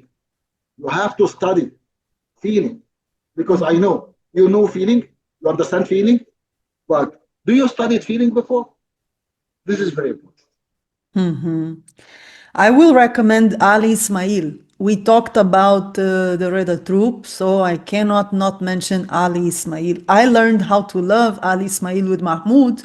He showed Ah, me his music, what he did for Reda Troop and other stuff, and I fell in love. I said, Eda, who is ah. this? Ali Look what Ismail. you said. Look. Yes, Al Ismail was genius. Was genius. Al Ismail made a lot of songs, music. I'm sorry, and songs is also for Reda Troop and outside Reda Troop too. Al Ismail is wow, wow. Mm, He changed the way Egyptians can understand the music. He is absolutely. Yeah. incredible.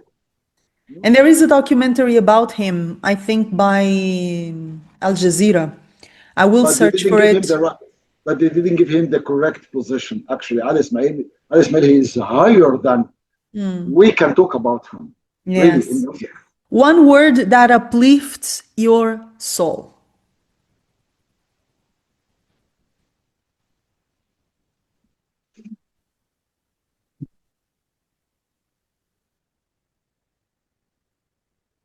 We live in this life to dance.